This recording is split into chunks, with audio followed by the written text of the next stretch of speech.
오늘 이 아침에 하나님께서 우리에게 주시는 말씀은 갈라디아서 2장 16절 1절 말씀입니다. 갈라디아서 2장 16절 말씀.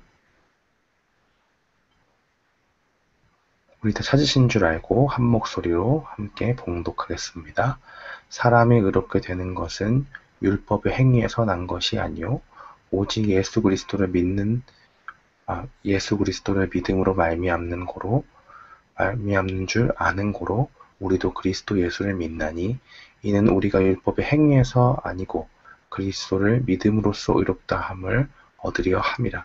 율법의 행위로서는 의롭다함을 얻을 육체가 없느니라. 아멘.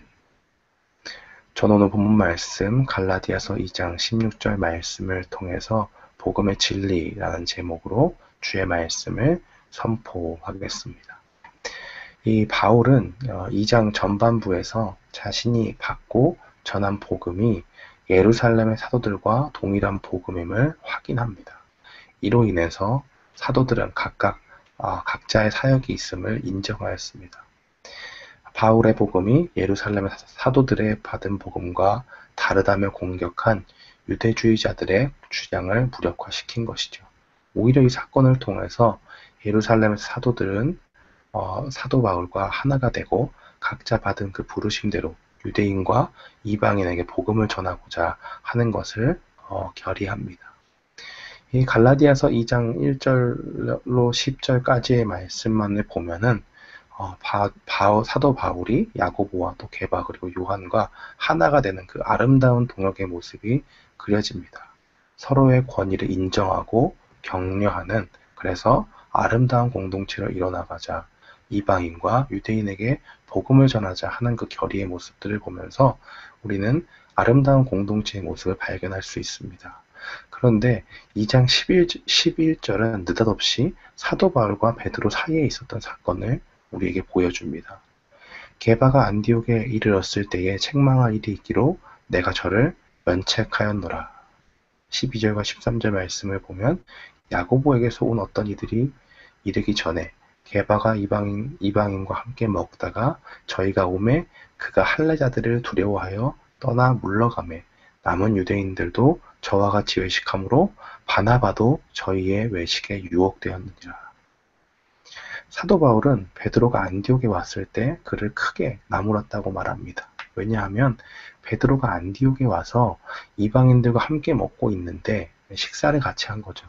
야고보가 보낸 유대인들이 오자 먹는 것을 그만두고 그 자리에서 물러갔다는 것입니다. 베드로와 그와 함께 식사했던 이방인들은 할례를 받은 유대인들을 두려워했던 것입니다. 이런 행동은 사도 바울이 그냥 넘어갈 수가 없었습니다. 왜냐하면 이것이 분명히 잘못된 행동이었기 때문에 그렇습니다. 바울은 심지어 이 잘못된 행동을 보고 자신의 동역자 바나바도 똑같은 잘못을 저지르는 것을 보고 더욱더 분개했던 것 같습니다. 베드로는 왜 그랬을까요? 베드로가 이방인에 대한 편견이 있는 사람이었을까요? 그렇지 않습니다. 사도행전 10장 11절에 보면 그는 요빠에서 기도할 때 로마의 백부장이었던 고넬료의 집에 방문한 적이 있습니다. 그것도 자기가 임의로 한 것이 아니고 하나님의 부르심 가운데 그렇게 했지요. 그는 거기서 이방인에 대한 시각이 분명히 변했습니다.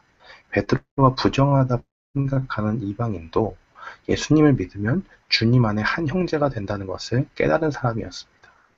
베드로는 환상을 통해서 부정한 음식을 먹으라는 그 음성을 듣습니다. 그는 이것이 부정한 음식이라 못 먹겠다고 말합니다. 그러나 하나님의 결론은 이렇습니다. 사도행전 10장 13절로 15절 말씀입니다. 또 소리가 있으되 베드로야 일어나 잡아먹으라 하거늘 베드로가 가르되 주여 그럴 수 없나이다. 속되고 깨끗이 아니한 물건을 내가 언제든지 먹지 아니하였삼나이다 한데 또 두 번째 소리 있으되 하나님께서 깨끗게 하신 것을 내가 속되다 하지 말라 하더라. 그런 이 사건이 있은 후에 고넬료 집에 곧 보냄을 받았고 그와 함께 유대인 신자들이 이방인에게 성령이 내려옴을 보고 세례까지 베푸는 사건이 등장을 합니다. 이 베드로는 분명 이 갈라디아서 보면 같이 이방인들과 식사를 하고 있었고, 또 이 사건을 통해서 이방인 신자에 관해서 굉장히 관대한 그의 신앙을 보여줍니다. 하나님의 직접적인 가르침과 실제로 그들이 주 안의 한 형제임을 그는 지식적으로만 안 것이 아니라 하나님께 직접적으로 그들에게 가라고 그렇게 가르침을 받았고 체험적으로 깨달은 바가 있는 사도인 것입니다. 베드로는 이 경험이 있음에도 불구하고 야고보로부터 온 자들을 두려워했습니다. 여기서 야고보로부터 온 자라는 말이 있지만은 야고보는 후에 이 자들을 경계하고 반대하는 것을 사도행전을 통해 볼 수가 있습니다. 사도 바울은 이 유대주의자들, 야고보로 온 자들이라고 되어 있지만 이들은 유대주의자들이었고 그들은 유대주의자들로서 이 베드로의 이러한 연약함을 통해서 이 교회를 흔들기를 원했던 것 같습니다. 사도 바울은 이 베드로의 행동이 위선적이라고 생각했습니다. 그가 사도 바울을 깎아내리는 것이 아니라 하나님의 교회의 기둥같이 여겨지는 그 한 교회의 축이 되었던 베드로의 행동이 심각한 문제라고 본 것입니다. 바울은 왜 이런 것을 서신에 적은 것일까요? 오히려 이런 것은 조금 교회가 쉬쉬할 수도 있고 오히려 작은 실수로 보고 얼마든지 따로 불러서 베드로 당신이 이렇게 했지만은 앞으로는 이렇게 하면 안 된다. 뭔가 이것이 잘못된 것이다. 라고 얼마든지 따로 불러서 이야기할 수 있는 일 아닙니까? 또 이 갈라디아 교회는 지금 유대주의자들에 의해서 이 구원의 율법의 하나님의 은혜만으로 구원받는 것이냐 아니면 율법이 더해져서 그 구원을 완성하는 것이냐라는 그 첨예한 논쟁 가운데서 교회가 흔들리는 상황인데 이러한 예민한 문제는 자칫 잘못하면 오해를 살 수 있는 부분이기 때문에 베드로도 그렇게 했는데 뭔가 사도 바울의 복음이 문제가 있는 것 아니냐라는 것을 오히려 문제 제기를 할 수 있는 것인데 왜 굳이 사도 바울은 이러한 것을 이 베드로를 면책한 것을 크게 질책한 것을 적었느냐 하는 질문이 우리에게 다가옵니다. 편지이기 때문에 얼마든지 뺄 수도 있었지만 사도 바울은 이것을 작은 일로 보지 않았습니다. 그것은 분명 복음의 진리를 따르지 않는 것이기 때문에 그렇습니다.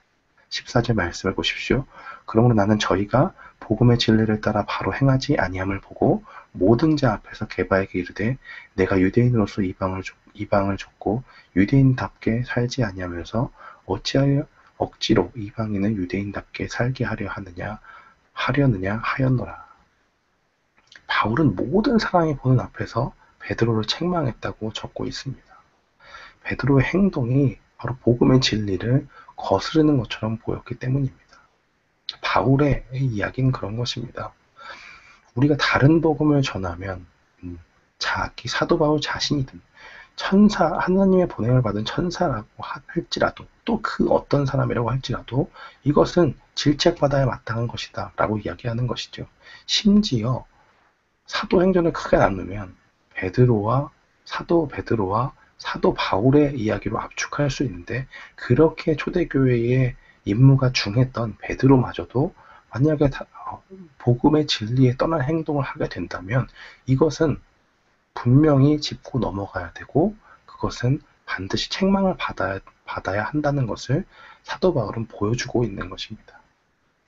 바울이 지키고자 했던 그 진리는 무엇이었을까요? 바로 오늘 본문 말씀의 16절 말씀입니다.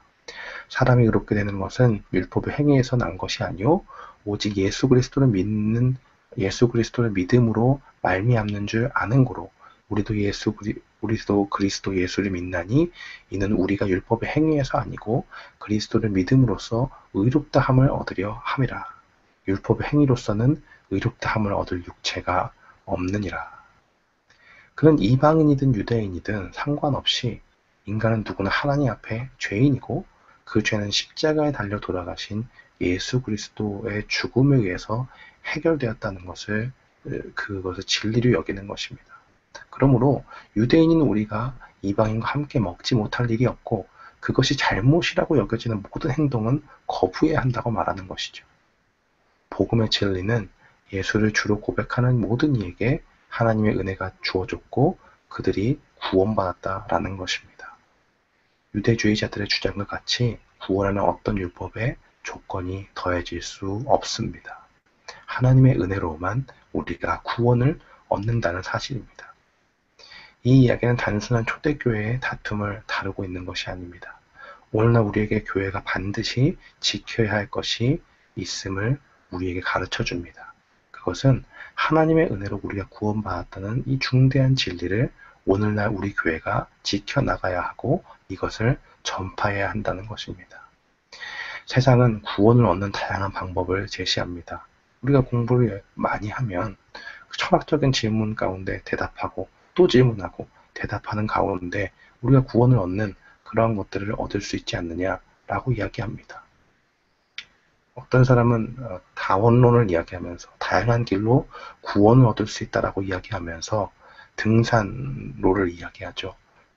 산의 꼭대기는 하나이니까 글로 올라가는 것은 동일하지만 단지 여러 가지 종교, 그것이 어떠한 다른 종교이든지 간에 길만 다를 뿐이지 결국 올라가는 것은 산 정상, 구원 얻는 것은 똑같다라고 그렇게 증거하지 않습니까? 그러나 사도 바울이 이야기했던 것, 복음의 진리는 다릅니다. 그것은 예수 그리스도를 주로 시인하는 것이고 그 진리는 하나입니다. 우리가 그리스도의 은혜가 없다면, 하나님의 은혜가 없다면 우리는 구원받을 수 없습니다. 우리가 이 말씀 기억하고 오늘도 그 십자가의 은혜의 복음 위에 다른 길이 없음을 확신하는 가운데 이 복음을 지켜나가는 저와 여러분이 되기를 주님의 이름으로 축원합니다. 아멘.